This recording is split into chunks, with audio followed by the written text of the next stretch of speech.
لا إله إلا الله محمد رسول الله عليه صلاة الله وآله والأحبة لا إله إلا الله محمد رسول الله عليه صلاة الله وآله والأحبة.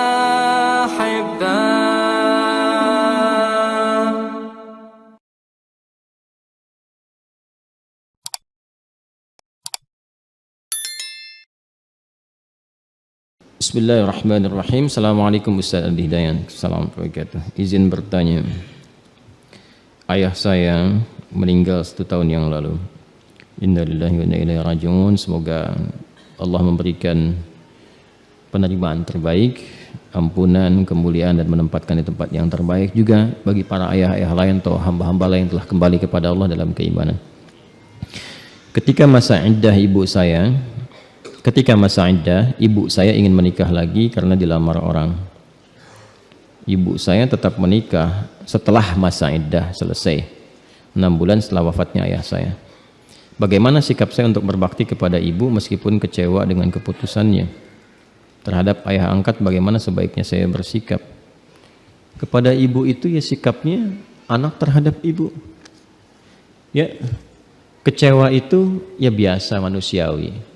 Quran juga menyeratkan itu, tapi jangan sampai kekecewaan itu melahirkan sikap-sikap yang kemudian bertentangan dengan nilai-nilai syariat, yang berpotensi menghadirkan kedurhakaan. Apalagi sama ibu, masalahnya bisa panjang.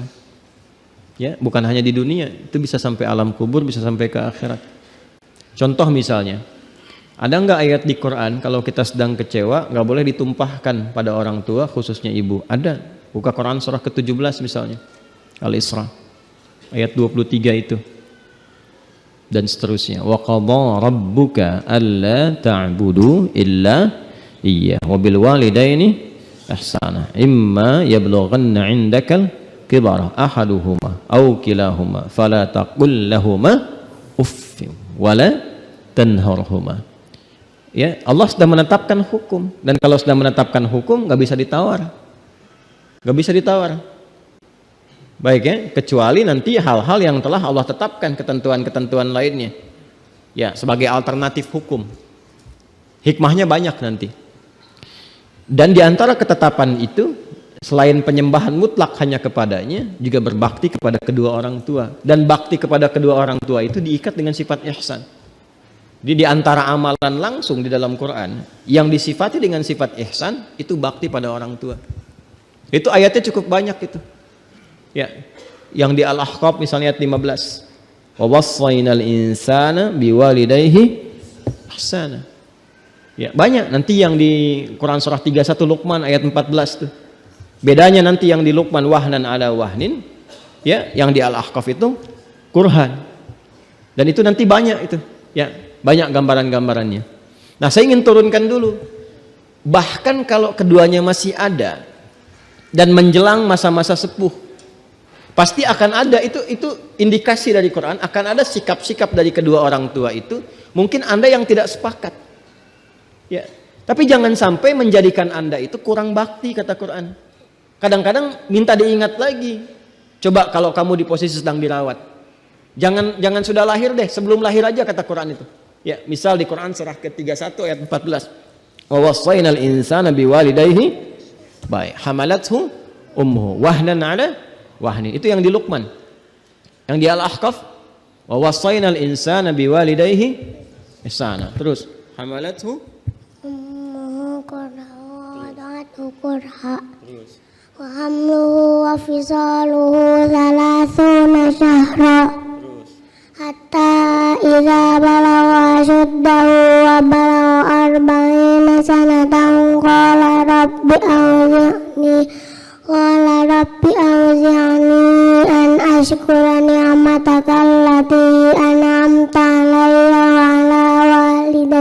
wa 'ala walidayya wa an a'mala salihan tardahu wa aslih li fi dhurriyyati inni tubtu ilaika wa inni minal muslimin. Surat apa? Al-Ahqaf. Posisinya kanan kiri. Lupa. Apa? Bagus. Bagus. Jangan terlalu detail ya. Baik. Jadi ke orang tua itu kata Quran, kalau ada yang kurang berkenan, ingat kamu deh. Ini Allah yang nyampaikan. Semasa dikandung, jangan dulu lahir. Bagaimana beratnya mengandung itu? Jadi di Luqman ayat 14 disebut wahnan ala wahnin.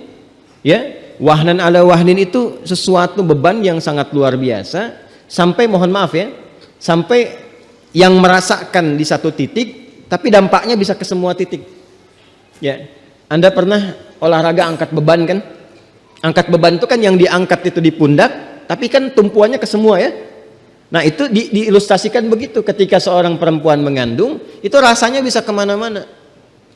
Dan kadang-kadang nggak nyaman.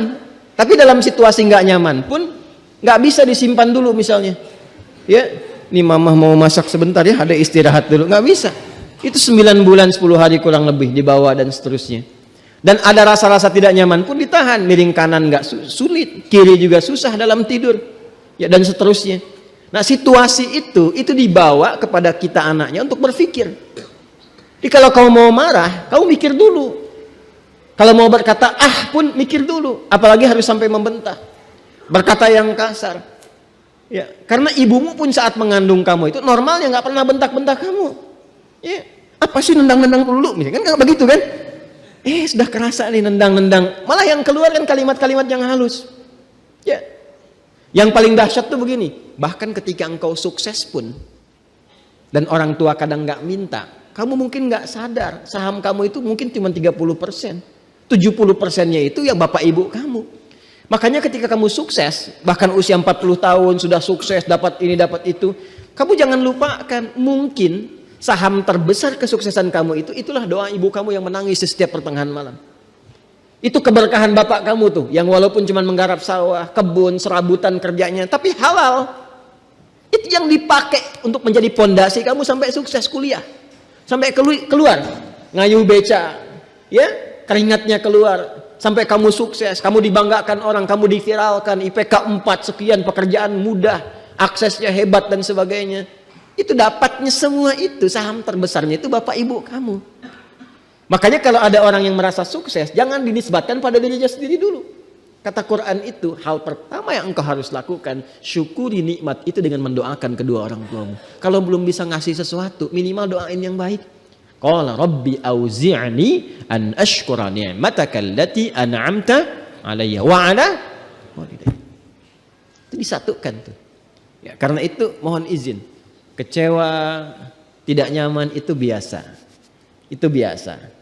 Tapi jangan sampai kekecewaan itu menghilangkan sifat kasih dan sayang yang sudah tertanam bahkan sejak di alam rahim. Jelas ya? Jangan sampai ada satu nilai setitik menghancurkan susu sebelangga. Ya, itu kan peribahasanya. Jangan sampai kemudian ada sikap 1-2 saja yang menghilangkan. Kadang-kadang gini, tidak hanya anak dengan orang tua, hubungan suami istri juga begitu. Dengan teman-teman sahabat juga begitu. Masa karena persoalan yang terjadi dalam 5 menit Anda lupa punya hubungan 50 tahun? Apa selama 50 tahun itu semuanya jelek semua? Apa Anda bersahabat selama 5 tahun itu nggak ada senang, yang nggak ada baik, yang nggak ada berbaginya, sampai hilang kemudian hanya karena persoalan 5 menit? Kalau melanggar syariat baru diluruskan. Itu pun dengan cara yang halus. Nah ini yang dilakukan sudah tepat, misalnya nggak ada persoalan. Persoalan Anda tidak sepakat misalnya dengan pasangan yang dinikahi atau menikahi ibu Anda, maka itu akan melalui proses. Karena kalau sudah Allah tetapkan, pasti ada hikmah di dalamnya. Maka dari situ yang terakhir, Quran surah kedua Al-Baqarah ayat 216. Kutiba alaikumul qitalu wa huwa kurhul lakum. Wa asa an takrahu syai'an wa huwa khairul lakum. Wa asa an tuhibbu syai'an wa huwa syarrul lakum. Wallahu ya'lamu wa antum la ta'lamun. Diwajibkan bagi engkau memerangi perasaan dirimu. Ya, dalam konteks ini. Ayo arahkan kepada berpikir yang positif. Karena Allah sudah menetapkan sesuatu. Boleh jadi yang kamu rasakan kurang disukai itu, kecewa dan ungkapan lainnya, di balik itu ada hikmah besar yang belum kau sadari. Ada kebaikan bahkan untukmu. Dan di balik yang ideal yang kau harapkan itu tersimpan sesuatu yang kau tidak tahu, mungkin membahayakan untuk kehidupanmu. Apa logikanya? Allah tahu masa depan, kamu hanya berpikir yang sekarang. Karena itu kalau Anda tanyakan bagaimana terhadap ayah angkat, ya, bagaimana saya sebaiknya bersikap? Mungkin bukan ayah angkat di sini ya. Ya, tapi lebih kepada ayah yang telah menikahi ibu. Bagaimana sikapnya? Ya, sikapnya berbakti. Seperti bakti Anda kepada ibu, berbakti kepada ayah. Karena dengan menikahi ibu Anda itu sudah ada hubungan mahram di antara keduanya. Jelas ya? Baik.